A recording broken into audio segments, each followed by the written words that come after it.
By the end of this video, you'll understand exactly why talking about money makes you want to change the subject. And the third reason I'm saving for last will reframe everything you think you know about your own financial anxiety. Here's the thing. Most people walk through life avoiding one conversation more than any other. It's not politics. It's not religion. It's money. All right, let's get into it. Point one, you learn to hate money conversations before you ever had money. Think back. When you asked your parents how much they made, what happened? They froze. They deflected. Maybe they said something like, that's not for kids to worry about. And right there, you absorb the lesson. Money is private. Money is uncomfortable. Money is something adults argue about behind closed doors. Now, here's what the research actually shows. A 2020 study from the University of California found that 88% of Americans learned almost nothing about money in school. Not savings, not investing, not even basic budgeting. We got sex education. We got driver's ed. But money, silence. And when schools don't teach it, parents have to pick up the slack. But most parents don't, because they were raised by parents who didn't either. It becomes a cycle, generational silence. The result? You hit adulthood without a vocabulary for your own finances. You know what a 401k is in theory, but sit down with a financial advisor and suddenly you're nodding along to words you've never heard, like you forgot your wallet at the door of your own life. That confusion isn't a character flaw. It's by design. Nobody wanted you equipped for this conversation. Okay, that's the first layer. Now here's where it gets interesting. Point two, money isn't just taboo in your family. It's taboo in your culture. Americans specifically have a deeply weird relationship with wealth. We worship it, we resent it, and we absolutely refuse to talk about it honestly. Why? Because money became a scorecard. And if you're losing, you don't want everyone watching. Think about what happens when someone asks, how much do you make? Your chest tightens. Your brain scrambles for an exit. You're not worried about their judgment of you. You're worried about what it means about you. In a country that equates net worth with self-worth, admitting financial struggle feels like admitting you're a failure. And nobody wants to do that. The numbers here are brutal. A 2021 survey by Capital One found that 65% of Americans say money is a significant source of stress. That's 2 out of 3 people. And yet, 41% of those same people said they never discussed their financial situation with friends or family. Never. Not once. Think about that. 2/3 of the country is drowning in money stress. And the vast majority of them suffer in complete silence. And here's what makes it worse. Social media. You're scrolling through Instagram and everyone's posting their wins. New car, vacation in Portugal. New apartment with exposed brick and a view of the skyline. And you start thinking something is wrong with you because your life doesn't look like that. What you don't see is the credit card debt behind the vacation. The car payment that's eating 40% of someone's paycheck. The lease they can't afford on the apartment they chose specifically for the gram. Everyone is performing wealth. Almost nobody's living it. If you're finding this helpful, hit subscribe. I drop videos like this every week, and the third point is the one that changes everything. All right, ready for the one I've been saving?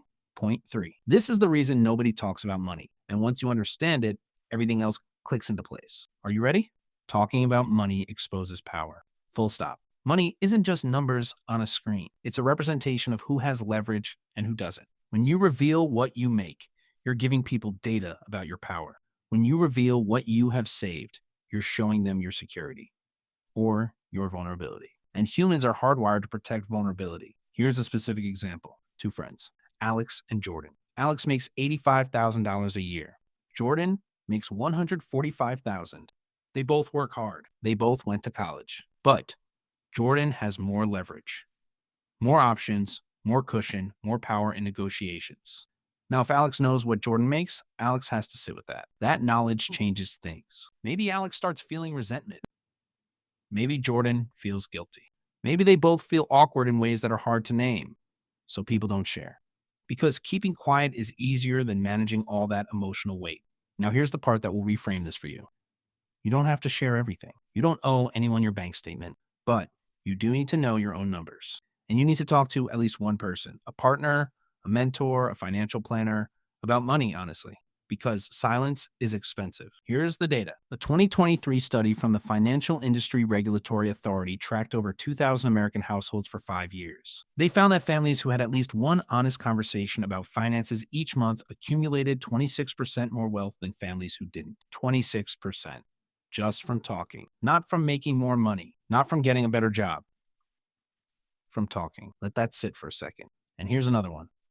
A 2022 study from Ramsey Solutions found that couples who discuss money weekly report 40% less financial stress than couples who discuss it once a month or less. 40%. That's not small. That's a whole different life. So, what does this actually mean for you?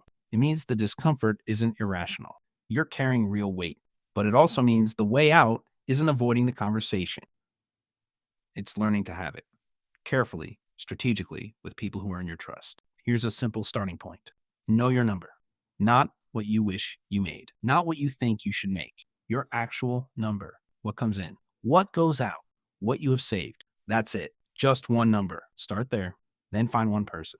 One person you can be honest with. It could be a partner, it could be a parent, it could be a financial planner, someone who's legally required to keep your information private. But you need a witness because money thrives in darkness and dies in the light. So there you go.